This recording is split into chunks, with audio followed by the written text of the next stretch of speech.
एक भरा हुआ जहाज जिसमें बहुत सारे प्रवासी लोग सवार थे अटलांटिक महासागर के बीच अचानक रहस्यमय तरीके से गायब हो जाता है। लेकिन हैरानी की बात यह है कि 4 महीने बाद वही जहाज अचानक फिर से समुद्र की सतह पर दिखाई देता है और एक दूसरी प्रवासी जहाज बेलारूस को मदद के लिए संदेश भेजता है। संदेश मिलते ही उस जहाज का कप्तान तुरंत अपना रास्ता बदल देता है और दिए गए स्थान की ओर बढ़ता है। जब वे वहां पहुंचते हैं तो जहाज के अंदर उन्हें एक छोटा लड़का मिलता है जिसके हाथ में एक रहस्यमयी पिरामिड होता है। कहानी शुरू होती है सन 1899 17 अप्रैल से। प्रोमीथियस नाम का एक जहाज जो प्रवासियों से भरा हुआ था अटलांटिक महासागर में सफर कर रहा था। अचानक उसका जमीन से संपर्क टूट जाता है और वो ऐसे गायब हो जाता है जैसे कभी था ही नहीं। उसके बाद उसका कोई पता नहीं चलता। 4 महीने बाद जब लोग इस घटना को लगभग भूल चुके होते हैं तभी एक और जहाज बेलारूस जो लंदन से न्यूयॉर्क जा रहा होता है उसी समुद्र के इलाके से गुजरता है जहां प्रोमीथियस गायब हुआ था। उन्हें बिल्कुल अंदाजा नहीं होता कि यही फैसला उनके लिए एक भयानक मुसीबत बन जाएगा। उस समय समाज में अमीर और गरीब के बीच बहुत बड़ा फर्क था। गरीब लोग नीचे के हिस्से में भट्टी बॉयलर रूम में कड़ी मेहनत करके ही टिकट जुटा पाते थे, जबकि अमीर लोग आराम से ऊपर के आलीशान रेस्टोरेंट में बैठकर स्वादिष्ट खाना खाते थे। कुछ लोग इंग्लैंड के शाही परिवार से थे तो कुछ लोग अपनी असली पहचान छुपाकर जी रहे थे, जैसे एक विदेशी औरत जो खुद को जापानी गायिका बनाकर पेश कर रही थी। लेकिन उन सब में एक बात समान थी, हर कोई जल्दी से अमेरिका पहुंचकर नई जिंदगी और पहचान पाना चाहता था। हर इंसान के पास कोई न कोई राज छुपा हुआ था। एक दिन जब सब अमीर लोग आराम से खाना खा रहे थे और अमेरिका के सपने देख रहे थे तभी अचानक एक गरीब आदमी उस रेस्टोरेंट में घुस आता है। वो बहुत विनम्रता से पूछता है कि क्या यहाँ कोई डॉक्टर है, क्योंकि उसकी बहन जो 7 महीने की गर्भवती है अचानक बहुत दर्द में है और उसकी हालत गंभीर हो गई है। वो आदमी सबके सामने घुटनों पर बैठकर मदद की भीख मांगता है, लेकिन वहाँ मौजूद अमीर लोग ऐसे व्यवहार करते हैं जैसे उन्होंने कुछ सुना ही नहीं। उन्हें एक गरीब इंसान की जान की कोई परवाह नहीं होती। ये सब देखकर मोरा नाम की एक महिला उसके पीछे चली जाती है ताकि देख सके कि आखिर मामला क्या है। नीचे पहुंचने पर वो देखती है कि एक गर्भवती महिला दर्द से तड़प रही है। मोरा एक गिलास की मदद से जांच करती है और समझ जाती है कि बच्चे की नाल उसके गले में उलझ गई है। वो कहती है कि वो अपने तरीके से बच्चे की स्थिति बदलने की कोशिश करेगी, लेकिन इसके लिए महिला को थोड़ा दर्द सहना पड़ेगा। एक छोटी लड़की सबको ये बात समझाती है। फिर सबकी आंखों के सामने मोरा अपने हाथों से बच्चे की स्थिति बदल देती है और धीरे धीरे उस महिला का दर्द कम हो जाता है। जिस आदमी ने मदद मांगी थी वो मोरा का धन्यवाद करता है। जब मोरा हाथ धोकर जाने लगती है तभी वही छोटी लड़की उसके पास आकर कहती है कि वो भी बड़ी होकर मोरा जैसी डॉक्टर बनना चाहती है। फिर वो पूछती है क्या मोरा के अपने बच्चे हैं। ये सुनते ही मोरा के दिमाग में अचानक कुछ अजीब यादें चमकने लगती हैं। वो घबरा जाती है और तुरंत वहाँ से चली जाती है। इसी बीच जहाज के कप्तान को एक अजीब सा मदद का संकेत मिलता है। उसमें दिए गए स्थान के अनुसार वो जगह उनसे करीब 7 घंटे की दूरी पर होती है। कप्तान सोचता है क्या ये वही जहाज हो सकता है जो 4 महीने पहले गायब हुआ था, क्योंकि दोनों जहाज एक ही कंपनी के हैं। कप्तान फैसला करता है कि उन्हें वहां जाकर जांच करनी चाहिए। जैसे ही जहाज अपना रास्ता बदलता है सवार लोगों को दिशा बदलने का एहसास हो जाता है और कई लोगों के चेहरे पर डर साफ नजर आने लगता है। उन्हें लगता है कि जहाज वापस लौट रहा है। ऐसा लगता है कि हर कोई किसी न किसी चीज से भाग रहा है। मोरा भी कप्तान के पास जाती है और उससे सीधे सवाल करती है। तब कप्तान उसे प्रोमीथियस जहाज के गायब होने की पूरी कहानी बताता है और कहता है कि जो सिग्नल अभी मिला है बहुत मुमकिन है कि वही जहाज भेज रहा हो। मोरा कप्तान से पूछती है क्या उस जहाज पर अभी भी कोई जिंदा हो सकता है। कप्तान कहता है कि संभावना बहुत कम है, लेकिन जब सिग्नल मिला है तो हो सकता है कुछ लोग अब भी जिंदा हों। मोरा वहाँ से चली जाती है और उसके जाते ही कप्तान अपनी दराज से एक अजीब सा लिफाफा निकालता है। उस पर कुछ रहस्यमयी निशान बने होते हैं और भेजने वाले का नाम होता है एक्ट। पीछे एक लाइन लिखी होती है जो खो गया है वो एक दिन जरूर मिल जाएगा। थोड़ी देर बाद कप्तान फर्स्ट क्लास के सभी लोगों को इकट्ठा करता है। वो बताता है कि वो लोग उस गायब जहाज की तरफ जा रहे हैं, इसलिए सबको ये जानना जरूरी है। कुछ लोग इस फैसले से खुश नहीं होते, लेकिन उनकी कोई नहीं सुनता। कप्तान के हिसाब से प्रोमीथियस जहाज पर 1423 लोग सवार थे। अगर सिग्नल मिला है तो इसका मतलब है कि उनमें से कुछ लोग अभी भी जिंदा हो सकते हैं और उन्हें बचाना जरूरी है। इसी के साथ जहाज की रफ्तार बढ़ा दी जाती है और कुछ घंटों बाद दूर समंदर में एक जहाज दिखाई देता है। वो सच में प्रोमीथियस ही होता है। अचानक आसमान में एक तेज रोशनी उठती है और उस सुनसान जहाज को देखकर सबके दिल में अजीब सा डर बैठ जाता है। कप्तान का सहायक उसे वापस लौटने की सलाह देता है। वो कहता है कि कंपनी को लोकेशन भेज देते हैं, वही लोग आकर संभाल लेंगे, लेकिन कप्तान मानने से इनकार कर देता है। वो फैसला करता है कि कुछ लोग पहले वहां जाकर खुद हालात देखेंगे। मोरा तुरंत आगे आती है और कहती है कि वो भी साथ जाएगी क्योंकि वो डॉक्टर है और जरूरत पड़ सकती है। सावधानी के लिए कप्तान एक पादरी रामिरो को भी साथ ले जाता है क्योंकि समुद्र में भूतिया जहाजों की कहानियां हमेशा से सुनने को मिलती रही हैं। फिर सब लोग एक छोटी नाव में बैठकर प्रोमीथियस के पास पहुंचते जाते हैं। अजीब बात ये होती है कि कप्तान जोर जोर से आवाज लगाता है लेकिन कोई जवाब नहीं देता। पूरा जहाज इतना शांत होता है कि डर और भी बढ़ जाता है। आखिर सच्चाई जानने के लिए सब लोग सीढ़ी के सहारे जहाज पर चढ़ जाते हैं। अंदर पहुंचते ही वो देखते हैं कि हर जगह टूट फूट और बर्बादी फैली हुई है। ऐसा लगता है जैसे यहाँ बहुत समय से कोई जिंदा ही नहीं है। धीरे धीरे डर सबके दिल में घर करने लगता है। तभी खोजबीन करते हुए कप्तान के पैर के पास एक कपड़े का टुकड़ा मिलता है। वो उसे उठाकर ध्यान से देखता है। उस पर कुछ अजीब निशान बने होते हैं। उसे देखकर कप्तान को जैसे कुछ याद आ जाता है और वो तुरंत उसे छुपा लेता है। मोरा उससे पूछती है कि क्या हुआ, लेकिन वो कुछ नहीं बताता। इसके बाद सब लोग कंट्रोल रूम में पहुंचते हैं और वहाँ जो देखते हैं उससे सब हैरान रह जाते हैं। जिस मशीन से सिग्नल भेजा जाता है वो तो बहुत पहले से खराब पड़ी है। तो फिर सवाल ये उठता है, अगर मशीन खराब है तो सिग्नल आया कैसे? क्या ये किसी मरे हुए इंसान की आत्मा का काम है? सबके चेहरे पर डर साफ नजर आने लगता है। तभी अचानक दूर से एक आदमी उनके जहाज केरबेरोस से चढ़कर यहाँ आ जाता है। इसी बीच मोरा की नजर नीचे पड़ती है। वहाँ एक हरे सुनहरे रंग का अजीब सा कीड़ा रेंग रहा होता है। उसे देखकर मोरा को अपनी पुरानी धुंधली यादें याद आने लगती हैं और वो अनजाने में उस कीड़े के पीछे पीछे चल पड़ती है। कीड़ा उसे एक बंद अलमारी तक ले जाता है जिसका दरवाजा लोहे की छड़ से अटका हुआ होता है। मोरा हैरान होती है। तभी अंदर से जोर जोर की दस्तक की आवाज आती है। ये सुनते ही सब लोग डर जाते हैं। किसी को नहीं पता कि अंदर क्या बंद है। ज्यादातर लोग पीछे हट जाते हैं लेकिन मोरा थोड़ी हिम्मत करके आगे बढ़ती है। वो कप्तान की तरफ देखती है जिसके हाथ में बंदूक होती है। इशारा करती है कि अगर अंदर कुछ खतरनाक निकले तो वो गोली चला दे। फिर हिम्मत करके वो दरवाजा खोलती है लेकिन अंदर जो होता है वो देखकर सब हैरान रह जाते हैं। अंदर कोई डरावनी चीज नहीं बल्कि एक बिल्कुल साफ सुथरा छोटा लड़का खड़ा होता है। वो चुपचाप बाहर आता है और सीधे मोरा के पास आकर रुक जाता है। फिर वो अपनी जेब से एक अजीब सा काला त्रिकोण पिरामिड निकालता है और मोरा को दे देता है। ये सब इतना अजीब और रहस्यमय होता है कि कोई समझ ही नहीं पाता ये लड़का आखिर है कौन। मोरा उससे बात करने की कोशिश करती है लेकिन वो कुछ भी नहीं बोलता, जैसे कि वो गूंगा हो। एक डॉक्टर होने के नाते मोरा उसके दिमाग की जांच करने के लिए आगे बढ़ती है। मोरा जब उस लड़के की जांच करने लगती है तो उसे अचानक उसकी गर्दन के पीछे एक अजीब सा निशान दिखाई देता है। ये निशान बिल्कुल वैसा ही होता है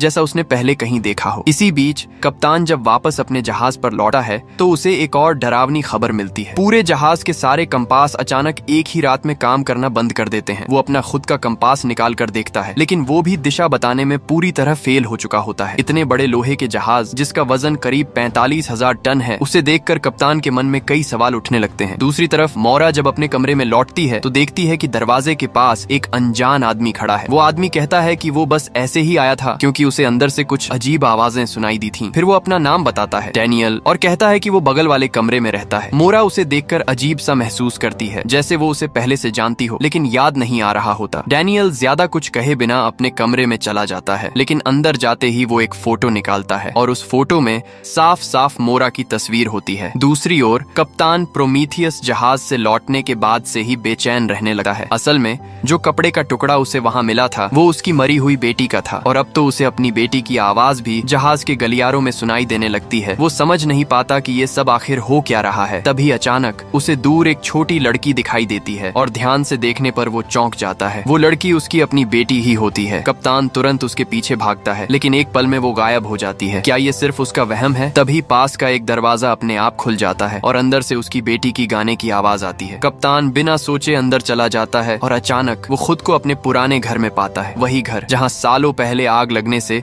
उसकी पत्नी और बच्चे मर गए थे। कप्तान जानता है कि ये सब शायद एक भ्रम है लेकिन फिर भी वो अपने आंसू नहीं रोक पाता। वो अपनी बड़ी बेटी को गले लगाता है लेकिन अगले ही पल अचानक आग की लपटें चारों तरफ फैल जाती हैं। कुछ देर बाद जब उसे होश आता है तो सब कुछ जलकर खंडहर बन चुका होता है। उसी समय उसे एक हरा कीड़ा दिखाई देता है। वो धीरे धीरे उसके पीछे चलता है। कीड़ा रेंगते हुए एक फायर प्लेस के अंदर चला जाता है और जब वो दूसरी तरफ निकलता है तो कप्तान खुद को फिर से जहाज के कमरे में पाता है। अब सवाल ये है, जो कुछ अभी हुआ वो सच था या सिर्फ एक सपना? और उस कमरे में ये अजीब गुप्त रास्ता आखिर आया कहाँ से? इसी दौरान एक छोटी लड़की जो अपने खिलौने के साथ खेल रही होती है उसे वही हरा कीड़ा दिखाई देता है। वो झुककर उसे ध्यान से देखने की कोशिश करती है लेकिन कीड़ा अचानक भाग जाता है। लड़की बिना सोचे उसके पीछे दौड़ पड़ती है और उसे फॉलो करते करते जहाज के डेक तक पहुंच जाती है। तभी अचानक एक आदमी उसके सामने आ जाता है। वो झुककर उस कीड़े को अपने हाथ में उठा लेता है। कुछ समय बाद कप्तान फिर से सभी लोगों को इकट्ठा करता है। इस बार वो एक बड़ा फैसला लेता है। वो प्रोमीथियस जहाज को साथ लेकर इंग्लैंड वापस जाएगा। जैसे ही वो ये बात कहता है सभी लोग जोर जोर से विरोध करने लगते हैं लेकिन कप्तान किसी की नहीं सुनता। वो हर हाल में ये जानना चाहता है कि उस जहाज के साथ असल में क्या हुआ था। फिर केरबेरोस जहाज प्रोमीथियस को खींच खींचते हुए वापस जाने लगता है। तभी अचानक जहाज पर मौजूद लोगों की नजर एक छोटी लड़की पर पड़ती है। वो डेक पर बेहोश पड़ी होती है, जैसे उसकी जान खतरे में हो। ये देखकर कप्तान प्रोमीथियस की तरफ देखता है। क्या कोई अनदेखी ताकत उसे चेतावनी दे रही है? डॉक्टर जब उस लड़की की जांच करता है तो हैरानी की बात ये होती है कि उसके शरीर पर कोई चोट नहीं होती, न कोई निशान, न कोई खरोंच, यहाँ तक कि उसकी हड्डियां भी बिल्कुल सही होती हैं। डॉक्टर की जांच के बाद ये साफ हो जाता है कि उस लड़की को न कोई जहर दिया गया था और कुछ दिन पहले तक वो बिल्कुल स्वस्थ भी थी। मोरा भी यही कहती है कि कुछ दिन पहले तक उसकी हालत बिल्कुल ठीक थी, तो फिर अचानक उसकी मौत कैसे हो गई? कप्तान अपने लोगों से कहता है कि अभी ये बात किसी को नहीं बताई जाएगी। उसी समय अचानक जहाज की रफ्तार कम हो जाती है। जब सब लोग डेक पर जाते हैं तो देखते हैं कि चारों तरफ घना कोहरा छा चुका है। ऊपर से कंपास भी काम नहीं कर रहा। अब वो लोग पूरी तरह रास्ता भटक चुके होते हैं। एक के बाद एक अजीब घटनाएं हो रही थीं। कप्तान मोरा को अपने केबिन में बुलाता है क्योंकि उसे उससे कुछ जरूरी बातें पूछनी होती हैं। लेकिन जैसे ही दोनों अंदर जाते हैं, बाहर खड़े कुछ लोग कप्तान के फैसले पर सवाल उठाने लगते हैं। उन्हें लगता है कि कप्तान की जिद की वजह से ही सब इस मुसीबत में फंसे हैं। इधर केबिन में कप्तान मोरा को वो कपड़े का टुकड़ा दिखाता है और बताता है कि ये उसकी बेटी के कपड़ों का हिस्सा है। वो कहता है कि ये डिजाइन उसकी पत्नी ने अपने हाथों से बनाया था। लेकिन हैरानी की बात ये है कि उसकी पत्नी और बच्चे 2 साल पहले घर में लगी आग में मर चुके हैं। तो फिर ये चीज उस जहाज पर कैसे पहुंची? कप्तान ये भी बताता है कि उसे हाल ही में ऐसी चीजें दिखाई दे रही हैं जो असल में हैं ही नहीं। सब कुछ बहुत अजीब और समझ से परे है। मोरा उसकी बात सुनकर कहती है कि शायद ये सब मानसिक दबाव की वजह से हो रहा है, यानी उसे भ्रम हो रहे हैं। लेकिन कप्तान उसे यकीन दिलाने के लिए बिस्तर के नीचे का ढक्कन हटाता है और दिखाता है कि वहाँ एक गुप्त रास्ता है। वो कहता है कि उसे इस जहाज का हर कोना पता है और यहाँ पहले कभी ऐसा रास्ता नहीं था। इससे उसे शक होता है कि ये सब जहाज की कंपनी का कोई खेल है। शायद प्रोमीथियस ने कुछ ऐसा खोज लिया था जिसकी वजह से उसके साथ ये सब हुआ। अब कप्तान उस जहाज की लॉग बुक ढूंढना चाहता है क्योंकि उसमें शायद सारे जवाब छुपे हो सकते हैं। मोरा भी उसके साथ जाने के लिए तैयार हो जाती है। दोनों एक छोटी नाव में बैठकर फिर से प्रोमीथियस की तरफ निकल जाते हैं, लेकिन उन्हें नहीं पता होता कि उनके पीछे क्या चल रहा है। इधर जहाज पर कप्तान के कुछ लोग मिलकर एक साजिश रच रहे होते हैं। दूसरा अफसर, जिसे सब दाढ़ी वाला कहते हैं, कप्तान के आदेश को मानने से इनकार कर देता है। वो नीचे गरीब लोगों के हिस्से में जाता है और उस गर्भवती महिला को ढूंढता है। असल में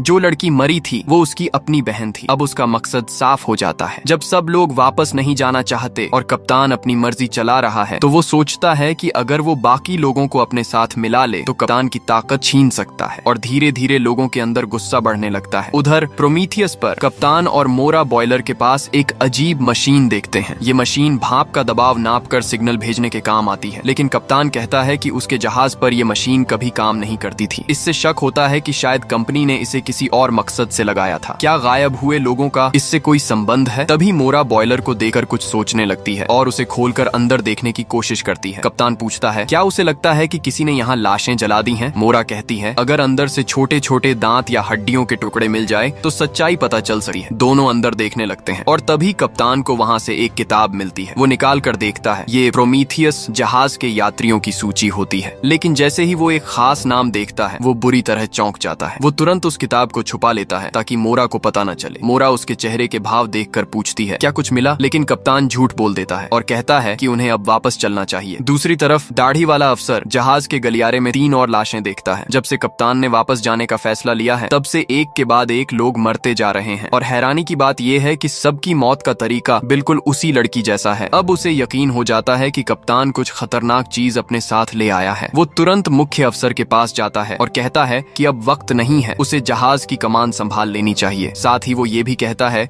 कि प्रोमीथियस जहाज को डुबा देना चाहिए। लेकिन मुख्य अफसर हिचकिचाता है और कहता है कि वो कप्तान के लौटने का इंतजार करेगा। अब दाढ़ी वाला किसी और पर भरोसा नहीं करता, वो खुद ही कदम उठाने का फैसला करता है। दाढ़ी वाला अफसर अब नीचे के लोगों को भड़काने लगता है। वो उन्हें कप्तान के खिलाफ खड़े होने के लिए उकसाता है। वैसे भी ये लोग पहले से ही वापस जाने के खिलाफ थे। ऊपर से लगातार हो रही मौतों ने सबके अंदर गुस्सा भर दिया था। कुछ ही समय में सभी लोग उसके साथ खड़े हो जाते हैं और अब जहाज पर बगावत होने वाली होती है। उधर कप्तान को इस सब की कोई खबर नहीं होती। वो फिर से उस यात्री सूची को निकाल कर देख रहा होता है। इस बार उसकी हैरानी की वजह साफ होती है। उसे उस लिस्ट में मोरा का नाम दिखाई देता है, यानी मोरा का नाम उसी जहाज प्रोमीथियस के यात्रियों में दर्ज है। अब सवाल ये उठता है, क्या मोरा की खोई हुई यादों का इस जहाज से कोई संबंध है? इसी दौरान जब मोरा समंदर की तरफ खोई हुई सी देख रही होती है तभी डैनियल उसके पास आता है। वो उसे बताता है कि जहाज पर बगावत शुरू हो चुकी है और उसे तुरंत अपने कमरे में लौट जाना चाहिए, नहीं तो वो भी खतरे में पड़ सकती है। उसी वक्त दाढ़ी वाला अफसर अफसर और उसके लोग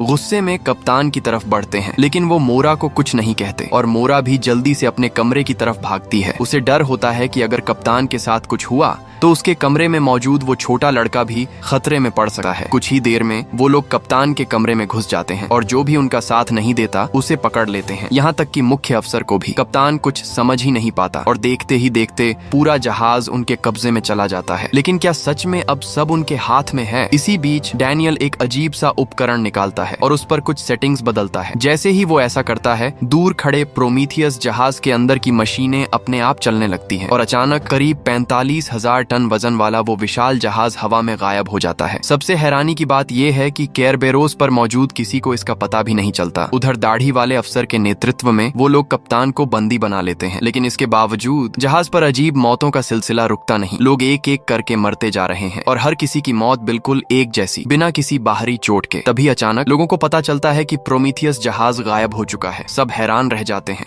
लेकिन फिर कोई कंपास देखकर एक और चौंकाने वाली बात बताता है। शायद गायब प्रोमीथियस नहीं हुआ है, बल्कि गायब तो उनका अपना जहाज केरबेरोस हुआ है, क्योंकि जहाज की दिशा बदल चुकी है और वो अब उसी जगह पर पहुंच चुका है जहां से 3 दिन पहले उन्होंने सफर शुरू किया था। यानी वो लोग अचानक समय में पीछे लौट आए हैं। क्या अब सब कुछ फिर से दोहराया जाएगा? दाढ़ी वाला अफसर तुरंत फैसला करता है। वो दिशा बदलकर पूरी रफ्तार से न्यूयॉर्क जाएगा। अब वही इस जहाज का सबसे बड़ा अधिकारी है और बाकी सबको उसकी बात माननी पड़ती है। लेकिन जहाज पर हो रही रहस्यमयी मौतों से लोग डर चुके होते हैं। कुछ लोग मुख्य अफसर से सवाल करते हैं कि आखिर ये सब हो क्या रहा है। तब वो सच बताता है कि कप्तान प्रोमीथियस से एक छोटा लड़का लेकर आया था और उसके आने के बाद ही ये मौतें शुरू हुई हैं। अब कुछ लोग मान लेते हैं कि वही लड़का कोई शैतानी शक्ति है और वो उसे ढूंढकर खत्म करना चाहते हैं। इसके बाद लोग फर्स्ट क्लास में घुसकर हर जगह उस लड़के को ढूंढने लगते हैं। पूरा जहाज अफरा तफरी में बदल जाता है। इसी बीच कप्तान और उसके साथ खड़े पादरी रामिरो एक वेंटिलेशन रास्ता खोलकर बाहर निकलने की कोशिश करते हैं। दोनों उस तंग रास्ते से निकलकर बाहर आते हैं। कप्तान पास में एक हथौड़ा ढूंढता है और पादरी से कहता है कि वो उसकी हथकड़ी तोड़ दे। जैसे ही पादरी ऐसा करने वाला होता है, तभी एक आदमी और एक औरत वहां आ जाते हैं। वो आदमी कहता है कि वो उनकी मदद करेगा और अपनी जेब से एक लोहे की कील निकालता है। फिर वो आगे बढ़कर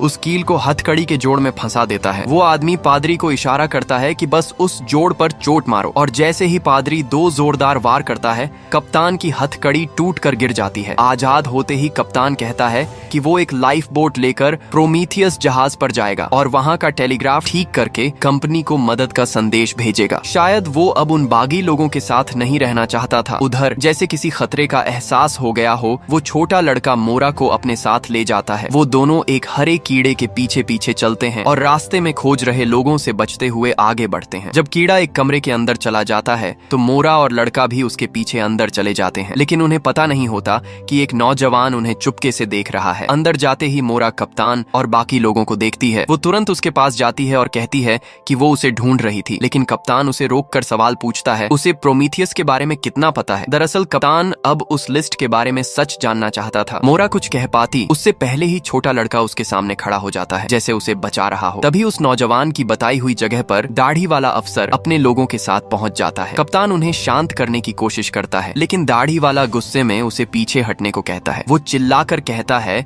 कि अब बहुत लोग मर चुके हैं और इस शैतानी लड़के को खत्म करना जरूरी है। लेकिन तभी सबको हैरानी होती है। वो छोटा लड़का खुद ही आगे बढ़ जाता है, जैसे वो खुद को बलिदान करने के लिए तैयार हो। एक आदमी उसे बचाने की कोशिश करता है, लेकिन दाढ़ी वाला उस पर गोली चला देता है। फिर वो सब लोगों को पकड़कर वापस ले जाते हैं, लेकिन कुछ देर बाद जिस आदमी को गोली लगी थी वो अचानक उठ बैठता है। असल में गोली सिर्फ उसके हाथ में लगी थी। वो संभल कर उठता है, जमीन से हथौड़ा उठाता है और धीरे धीरे उस जगह पहुंचता है जहां कप्तान को कैद किया गया है। वहां सिर्फ 2 साधारण लोग पहरा दे रहे होते हैं। वो दोनों को मारकर बेहोश कर देता है और दरवाजा खोल देता है। अंदर कई लोग बंद होते हैं, ज्यादातर वो जो बागियों का साथ नहीं देना चाहते थे। वो आदमी सबको बताता है कि हालात बहुत खराब हो चुके हैं और उन्हें उस लड़के को बचाना होगा। उधर बाहर एक बूढ़ी औरत चिल्लाकर कहती है कि वही लड़का सबकी आत्मा खा रहा है। वो लोगों को भड़काती है कि अगर इस बदकिस्मती से बचना है तो उस लड़के को समुद्र में बलि चढ़ाना होगा। उसकी बात सुनकर भीड़ और ज्यादा भड़क जाती है। सब चिल्लाने लगते हैं, उसे जहाज से नीचे फेंक दो। तभी कप्तान और उसके लोग वहां पहुंचते हैं। मोरा जोर से कहती है कि इन मौतों का उस लड़के से कोई लेना देना नहीं है, लेकिन वो बूढ़ी औरत सबको उकसाती रहती है और फिर दोनों पक्षों के बीच लड़ाई शुरू हो जाती है। पूरा डेक जंग का मैदान बन जाता है। इसी अफरा तफरी में मोरा की नजर उस छोटे लड़के पर पड़ती है। वो उसकी तरफ दौड़ती है उसे बचाने के लिए, लेकिन देर हो चुकी होती है। वो बूढ़ी औरत उस लड़के को उठाकर सीधे समुद्र में फेंक देती है। अब जब लोगों को लगता है कि खतरा खत्म हो गया है तो लड़ाई भी रुक जाती है। दोनों पक्ष अलग अलग जाकर बैठ जाते हैं। मोरा एक कोने में बैठकर खुद को दोष देने लगती है। तभी डैनियल उसके पास आता है और उसे सांत्वना देने की कोशिश करता है। मोरा को अब भी डैनियल पर शक होता है। उसे समझ नहीं आता कि वो आदमी आखिर है कौन। तभी कप्तान फिर से मोरा के पास आता है। वो उसे अलग ले जाकर प्रोमीथियस की यात्री सूची दिखाता है और पूछता है उसका नाम उस लिस्ट में क्यों है। मोरा ये देखकर हैरान रह जाती है। उसे खुद भी यकीन नहीं होता। कप्तान उससे पूछता है वो आखिर है कौन। तभी अचानक पीछे रखी एक अलमारी से जोर जोर की आवाजें आने लगती हैं। ये देखकर वहाँ मौजूद सभी लोग डर जाते हैं और फिर जो होता है वो और भी चौंकाने वाला होता है। जिस लड़के को अभी अभी समुद्र में फेंका गया था वो उसी अलमारी के अंदर से बाहर निकल आता है। वो सीधे मोरा के पास जाता है और उसे कसकर गले लगा लेता है। जो दृश्य अभी सबके सामने था वो ऊपर से तो बहुत भावुक लगता है। एक छोटा लड़का मोरा को गले लगा रहा है, लेकिन बाकी लोगों को ये सब बेहद अजीब और डरावना लग रहा होता है। थोड़ी ही देर बाद मोरा अचानक होश में आती है। वो सोचने लगती है क्या अभी जो कुछ हुआ वो सब सिर्फ एक सपना था। तभी डैनियल कहता है कि मोरा अचानक बेहोश हो गई थी और उस लड़के को फिर से बंद कर दिया गया है। ये सुनते ही मोरा तुरंत उसे बाहर निकालने दौड़ती है, लेकिन कप्तान उसे रोक देता है। वो कहता है जिस लड़के को समुद्र में फेंका गया था उसका जिंदा बचना नामुमकिन है। इसमें जरूर कुछ गड़बड़ है। फिर वो मोरा से सवाल करता है क्या वो कुछ छुपा रही है, क्योंकि उसका नाम उस जहाज की लिस्ट में होना कोई आम बात नहीं है। मोरा कुछ समझ नहीं पाती, लेकिन अलमारी के अंदर से आती जोर जोर की आवाज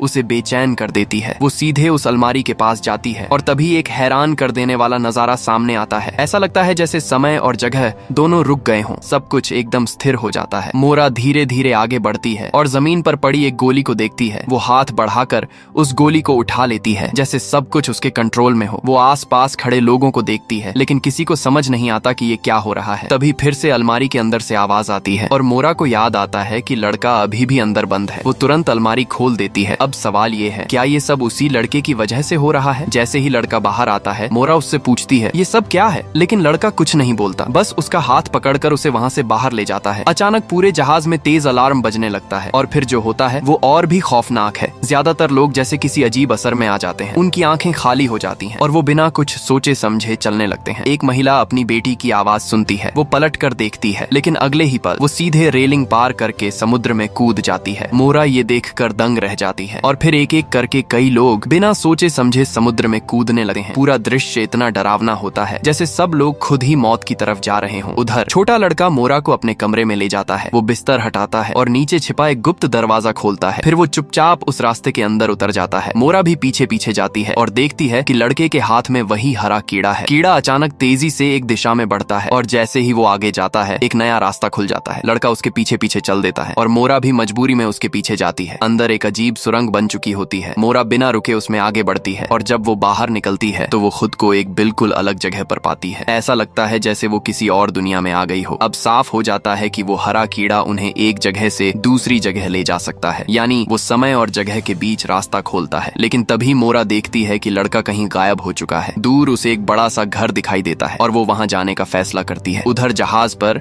डैनियल जल्दी जल्दी मोरा के कमरे में पहुंचता है और जैसे ही वो खुला हुआ गुप्त रास्ता देखता है वो गुस्से में कुछ कहता है और तुरंत अंदर कूद जाता है। लेकिन इस बार वो रास्ता बंद हो चुका होता है। डैनियल तुरंत अपना अजीब उपकरण निकालता है और कुछ सेटिंग्स बदलता है। कुछ ही पल में वो रास्ता फिर से खुल जाता है। वो तेजी से अंदर घुसता है और बाहर निकलते ही दूर उस लड़के को देख लेता है। इस बार वो छोटा लड़का पहली बार बोलता है। उनकी बातचीत से ये पता चलता है कि मोरा ने सच में अपनी कुछ यादें खो दी हैं और डैनियल किसी ऐसे इंसान को रोकना चाहता है जो बार बार इस पूरी घटना को फिर से शुरू कर देता है, यानी एक नया चक्र शुरू होने वाला है। अब धीरे धीरे सच्चाई सामने आने लगती है। ऐसा लगता है कि ये जहाज जिस दुनिया में है वो असली दुनिया ही नहीं है। जब मोरा उस बड़े घर के अंदर जाती है तो देखती है कि पूरा कमरा खाली है और बीच में सिर्फ एक अजीब सी कुर्सी रखी हुई है। ये वही जगह होती है जो वो बार बार अपने सपनों में देखती रही है, लेकिन फिर भी उसे कुछ भी याद नहीं आता। तभी पीछे से एक आदमी की आवाज आती है। मोरा मुड़कर देखती है और सामने उसका अपना पिता खड़ा होता है। वो गुस्से में पूछता है तुमने वो चीज कहाँ छुपाई है। मोरा समझ ही नहीं पाती कि वो किस चीज की बात कर रहा है। तभी अचानक दो लोग आते हैं और मोरा को पकड़कर उस कुर्सी पर बैठा देते हैं। फिर उसे एक अजीब सा इंजेक्शन दिया जाता है। जब मोरा होश में आती है तो वो खुद को फिर से जहाज पर पाती है। वो अपनी कलाई पर पड़े निशान देखती है और समझ जाती है कि जो कुछ अभी हुआ वो सपना नहीं हकीकत थी। अब वो तुरंत कप्तान के पास जाती है, लेकिन कप्तान अब उस पर शक करने लगा है। एक तो उसका नाम उस लिस्ट में था और दूसरा वो उस लड़के के साथ अचानक गायब कैसे हो गई। मोरा कहती है कि उसे कुछ बातें समझ में आई हैं, लेकिन सच बहुत ही अजीब और पागलपन जैसा है। कप्तान उसे एक शांत जगह पर ले जाता है ताकि वो आराम से सब समझा सके। मोरा बताती है फ्रैंकलिन उसकी माँ का सरनेम है और उसका असली नाम मोरा सिंगलेटन है। उसका पिता वही है जो इस जहाज कंपनी का असली मालिक है। मोरा को शक है कि उसका पिता इन जहाजों के बहाने लोगों पर दिमाग से जुड़े खतरनाक प्रयोग कर रहा है। शायद उसके भाई को ये सच्चाई पता चल गई थी, इसलिए उसने मोरा को न्यूयॉर्क में मिलने के लिए बुलाया था। मोरा कहती है कि उसे 4 महीने पहले ही वहां पहुंच जाना चाहिए था, यानी हो सकता है कि वो सच में प्रोमीथियस जहाज की यात्री रही हो। लेकिन सबसे अजीब बात यह है कि उसे उस पूरे समय की कोई याद ही नहीं है।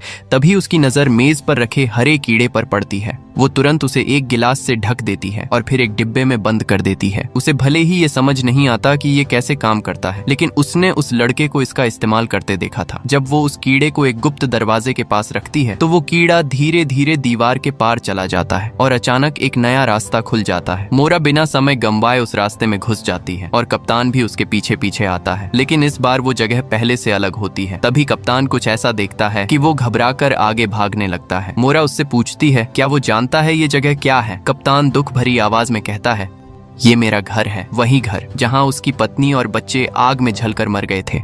वो अब भी उस दर्द को भूल नहीं पाया है। लेकिन सवाल ये है, अभी कुछ देर पहले वो दोनों जहाज पर थे, तो फिर यहाँ कैसे पहुंच गए। उधर दूसरी तरफ डैनियल अपने उपकरण से जहाज को कंट्रोल कर रहा होता है।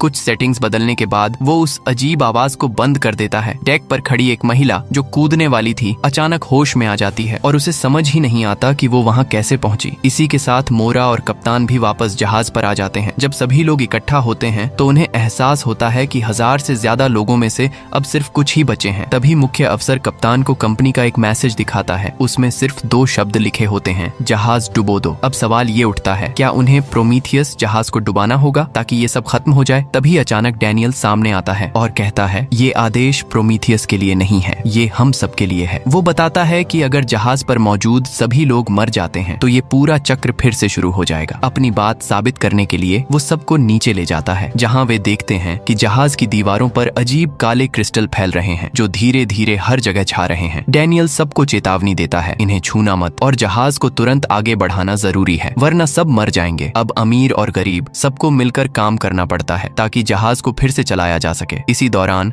मोरा कप्तान के साथ फिर से उसी गुप्त रास्ते से उस दूसरी दुनिया में पहुंचती है। वहां उसके पिता नहीं होते, लेकिन जब कप्तान खिड़की खोलता है तो वो देखकर चौंक जाता है। खिड़की के बाहर जो दिख रहा होता है वो कोई बाहर की दुनिया नहीं बल्कि खुद जहाज का ही हिस्सा होता है। ये देखकर दिमाग सुन्न हो जाता है। मोरा भी पास जाकर लकड़ी के तख्ते हटाने लगती है ताकि वो सच को और साफ देख सके। दीवार के पीछे कोई दूसरी दुनिया नहीं बल्कि सिर्फ जहाज का बाहरी लोहे का ढांचा होता है। यानी क्या वो लोग कभी इस जहाज से बाहर निकले ही नहीं। अब सच्चाई धीरे धीरे खुलने लगती है। असल में ये पूरी दुनिया एक वर्चुअल सिस्टम है, एक नकली दुनिया जिसमें ये सब लोग फंसे हुए हैं। सच्चाई जानने के लिए मोरा खुद इस सिस्टम के अंदर जाकर वजह ढूंढने की कोशिश करती है, लेकिन इस बार वो वापस नहीं आ पाती क्योंकि सिस्टम को किसी ने अपडेट करके बदल दिया है। अब वो पहले जैसा नहीं रहा और मोरा का उस पर कंट्रोल भी खत्म हो चुका है। इतना ही नहीं, उसकी पुरानी यादें भी मिटा दी जाती हैं और उसे एक नई पहचान दे दी जाती है, एक साधारण अकेली लड़की की। लेकिन मोरा ने पहले से ही एक चाल चल रखी थी। उसने अपने लिए एक कुंजी और संकेत छुपा कर रखा था जिसकी मदद से वो कभी भी इस नकली दुनिया से बाहर आ सकती थी। लेकिन ये बात सिस्टम के अंदर मौजूद एक और ताकत को पता चल जाती है और वो कोई और नहीं बल्कि उसका खुद का पिता होता है। असल में मोरा ने पहले अपने पिता का कोड इस सिस्टम में डाला था, लेकिन लगातार अपडेट्स के कारण वो कोड अब खुद सोचने समझने लगा है, यानी उसमें खुद की चेतना आ गई है। अब उसका पिता भी इस वर्चुअल दुनिया में फंस चुका है और वो उस कुंजी और संकेत को हासिल करना चाहता है ताकि खुद असली दुनिया में वापस जा सके। उसके पास अब सिस्टम को थोड़ा बहुत बदलने की ताकत भी आ चुकी है, लेकिन एक चीज ऐसी है जो इस सिस्टम के नियमों में नहीं बंधी। मोरा का बेटा, वो लड़का इस सिस्टम के नियमों से पूरी तरह आजाद है, इसलिए वो कई बार ऐसी चीजें कर पाता है जो बाकी कोई नहीं कर सकता। लेकिन क्योंकि मोरा की यादें मिटा दी गई हैं, वो अपने ही बेटे को पहचान नहीं पाती। हर बार जब सिस्टम फिर से शुरू होता है तो जहाज लंदन से न्यूयॉर्क की यात्रा पर निकलता है और इस दौरान मोरा का पिता उस कुंजी और संकेत को ढूंढने की कोशिश करता है। अगर वो ऐसा नहीं कर पाता तो जैसे ही मोरा अपने मंजिल तक पहुंचती है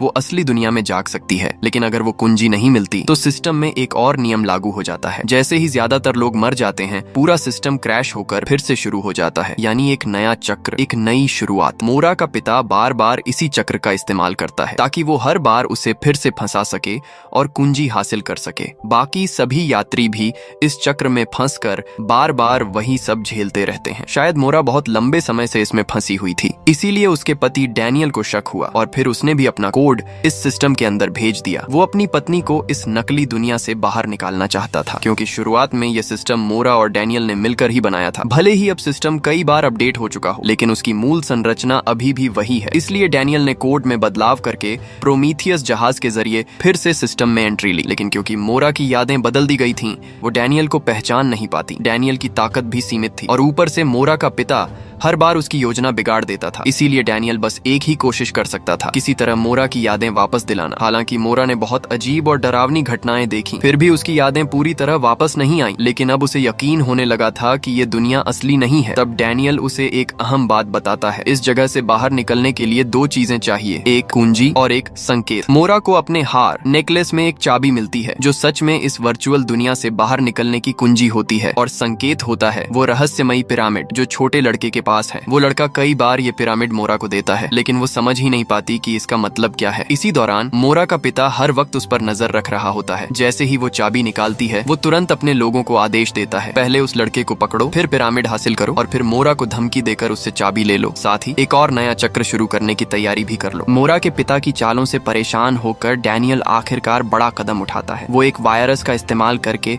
सीधे पूरे सिस्टम में घुस जाता है। उसका मकसद सिर्फ एक है, किसी भी तरह मोरा को जबरदस्ती जगा देना। लेकिन ये कदम काफी खतरनाक था, क्योंकि ये वायरस कंट्रोल में नहीं था। जैसे जैसे सिस्टम में गड़बड़ी बढ़ती है, पूरा माहौल बदलने लगता है और बाकी सभी यात्री भयानक भयानक भ्रम, हेलुसिनेशन देखने लगते हैं। हर किसी के लिए ये एक डरावना सपना बन जाता है। उधर मोरा का पिता समझ जाता है कि हालात हाथ से निकल सकते हैं, इसलिए वो जल्दी से अपने लोगों को भेजकर मोरा को पकड़वा लेता है और आखिरकार उससे चाबी भी हासिल कर लेता है। इस समय मोरा को अब भी लगता है कि ये सब उसके पिता की साजिश है, लेकिन पिता उल्टा उसी पर इल्जाम लगाता है। वो कहता है कि ये पूरा सिस्टम, ये अनंत चक्र, सब कुछ मोरा की ही वजह से बना है। अब स्थिति उलटी हो चुकी है। मोरा सोचती है कि उसका पिता विलेन है और उसका पिता मानता है कि असली गुनहगार मोरा ही है। लेकिन अब उसके पास चाबी आ चुकी है, इसलिए वो तय करता है कि वो बाकी लोगों के साथ इस वर्चुअल दुनिया से बाहर निकल जाएगा और मोरा को हमेशा के लिए इसी चक्र में फंसा छोड़ देगा। लेकिन यहीं पर खेल पलट जाता है। जैसे ही मोरा की आंख खुलती है, वो जहाज पर नहीं होती, क्योंकि डैनियल ने पहले ही सिस्टम को तोड़ दिया था। पूरा जहाज वाला सिमुलेशन अब क्रैश हो चुका था। उधर जब पिता पिरामिड में चाबी लगाकर बाहर निकलने की कोशिश करता है, तो कुछ भी नहीं होता, सब बेकार। वो समझ जाता है किसी ने कोड बदल दिया है और वो कोई और नहीं, डैनियल है। इसी बीच मोरा एक जगह पहुंचती है जहां एक क्रॉस सलीब के नीचे एक कमरा होता है। अंदर जाने पर वो देखती है वहां उसकी, डैनियल और उनके बच्चे की फोटो रखी है। यानी सच्चाई अब सामने है। कुछ देर बाद डैनियल भी वहां पहुंच जाता है। वो मोरा को बताता है उसने संकेत और चाबी दोनों को बदल दिया है। अब नया पिरामिड अलग है और असली चाबी है उनकी शादी की अंगूठी। डैनियल मोरा से कहता है तुम्हें हर हाल में जागना होगा, क्योंकि असली कंट्रोल अब उसके पिता के पास नहीं है, बल्कि उसके भाई के पास है। अब पूरा राज खुलता है। ये सिस्टम असल में मोरा और डैनियल ने मिलकर बनाया था अपने बेटे की याद में। लेकिन जब मोरा इसमें आई तो उसके भाई ने इस सिस्टम पर कब्जा कर लिया। उसने इसे अपग्रेड किया और इसे स्पेस ट्रैवल में इस्तेमाल करना शुरू कर दिया। यानी जो लोग लंबे समय तक सोए रहते हैं हाइबरनेशन में, उन्हें इस वर्चुअल दुनिया में रखा जाता है ताकि वो एक अलग जिंदगी जी सकें। इस गेम में एक नियम है, सब लोग अपनी असली यादें भूल जाते हैं ताकि अनुभव असली लगे। इसी वजह से मोरा भी सब कुछ भूल चुकी थी। डैनियल बताता है कि मामला जितना दिख रहा है उससे कहीं ज्यादा जटिल है, लेकिन फिलहाल सबसे जरूरी है मोरा का जागना। और आखिरकार नई चाबी और नए संकेत की मदद से मोरा असली दुनिया में जाग जाती है। लेकिन जागने के बाद जो वो देखती है वो और भी चौंकाने वाला है। वो अंतरिक्ष स्पेस में है, चारों तरफ लोग कैप्सूल में सोए हुए हैं और वो सब भी उसी वर्चुअल गेम का हिस्सा थे। असल में ये सब एक स्पेस मिशन था जहाँ लोग लंबे सफर के दौरान इस सिस्टम में जी रहे थे, लेकिन पिता की छेड़छाड़ की वजह से सब इसमें फंस गए। अंत में मोरा को अपने भाई का एक मैसेज मिलता है जिसमें प्रोमीथियस प्रोजेक्ट का जिक्र होता है और उसे असली दुनिया में वापस आने पर स्वागत किया जाता है। लेकिन क्या ये सच में रियल वर्ल्ड है या फिर ये भी एक और लेयर है, एक और भ्रम? इसका जवाब अभी बाकी है।